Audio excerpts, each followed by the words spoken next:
तो आज हम देखेंगे 25 महत्वपूर्ण प्रसिद्ध पुस्तकें एवं उनके लेखक का नाम। तो चलिए शुरू करते हैं बिना देर किए हुए। तो आज का हमारा पहला प्रश्न है, हितोपदेश नामक पुस्तक के रचनाकार कौन है? तो इसका सही जवाब होगा ऑप्शन बी, नारायण पंडित। दूसरा प्रश्न को देखते हैं, शाहनामा के लेखक कौन है?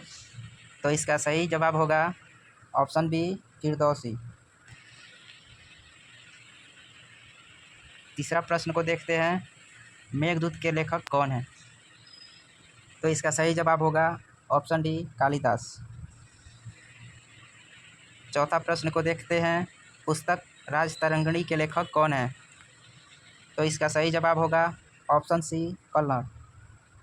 राजतरंगिणी पुस्तक के लेखक कल्हण है। आज का पांचवा प्रश्न को देखते हैं, आर्यभट्टियम नामक पुस्तक के लेखक कौन है? तो इसका सही जवाब होगा ऑप्शन ए, आर्यभट्ट। आज का छठा प्रश्न होगा, महाकाव्य रघुवंशम किनके द्वारा लिखा गया है, यानी रघुवंशम के रचयिता कौन है? तो इसका सही जवाब होगा ऑप्शन सी, कालिदास। सातवां प्रश्न को देखते हैं, महाकाव्य कुमार संभवम के लेखक कौन है? तो इसका सही जवाब होगा ऑप्शन ए, कालिदास। कुमार संभवम महाकाव्य के रचयिता भी कालिदास ही है, ऑप्शन ए। आठवां प्रश्न है हमारा, प्रसिद्ध पुस्तक अर्थशास्त्र के लेखक कौन है? तो इसका सही जवाब होगा ऑप्शन बी, चाणक्य।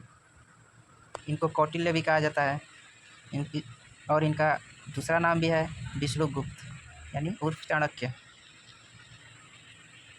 नौवां प्रश्न को देखते हैं, हर्षवर्धन की जीवनी हर्षचरित किसने लिखी है, यानी हर्षचरित के रचयिता कौन है? तो इसका सही जवाब होगा ऑप्शन ए, वाणभट्ट। हर्षचरित के रचयिता वाणभट्ट हैं। 10वां प्रश्न है, अष्टाध्यायी किनके द्वारा लिखी गई है, यानी अष्टाध्यायी के लेखक कौन है? तो इसका सही जवाब होगा ऑप्शन बी, पाणिनि। पाणिनि द्वारा अष्टाध्यायी की रचना की गई है।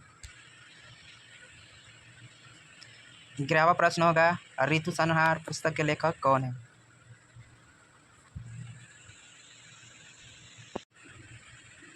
तो इसका सही जवाब होगा ऑप्शन ए, कालिदास। ऋतु संहार पुस्तक के लेखक भी कालिदास ही हैं। 12वां प्रश्न होगा, चरक संहिता किससे संबंधित है? तो इसका सही जवाब होगा चिकित्सा से, ऑप्शन डी, चिकित्सा शास्त्र से चरक संहिता संबंधित है। आज का 13वां प्रश्न होगा, बीजक किसके वचनों का संग्रह है?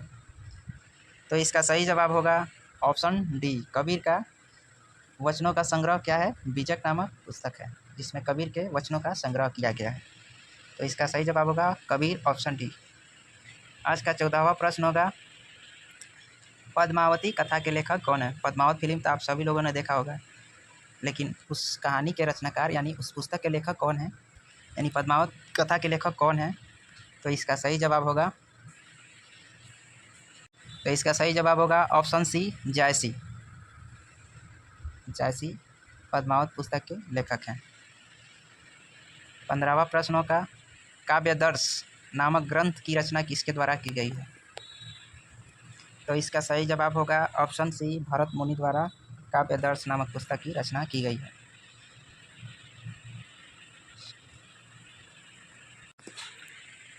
काव्यदर्श नामक पुस्तक की रचना किसके द्वारा की गई है? तो इसका सही जवाब होगा ऑप्शन डी, डांडी होना चाहिए।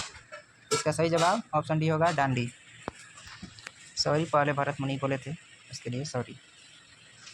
आज का हमारा 16वां प्रश्न है, नागनंद, प्रियदर्शिका एवं रत्नावली किसकी रचनाएं हैं?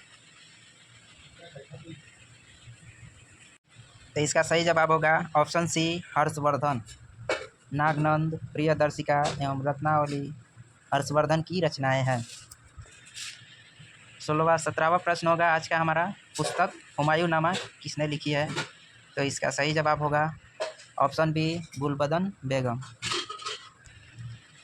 हुमायूंनामा पुस्तक के लेखक गुलबदन बेगम जी हैं। तो आज का हमारा 8वां प्रश्न होगा, मिताक्षरा किसकी रचनाएं हैं? तो इसका सही जवाब होगा ऑप्शन बी, विज्ञानेश्वर।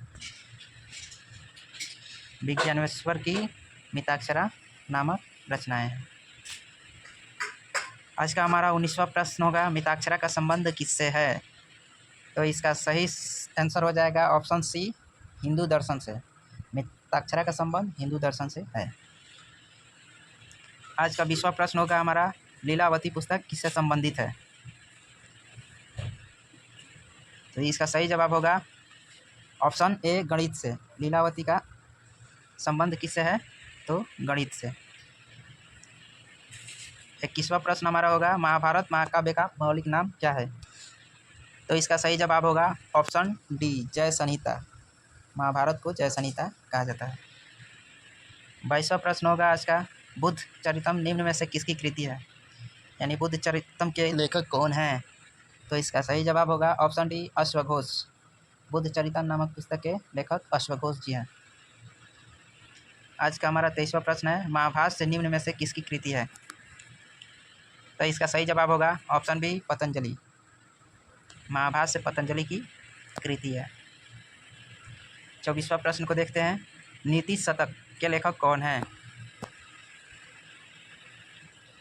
तो इसका सही जवाब होगा ऑप्शन डी, भर्तृहरि।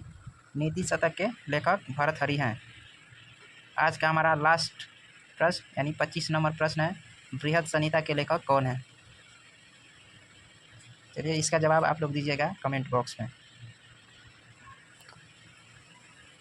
बहुत बहुत धन्यवाद वीडियो को देखने के लिए।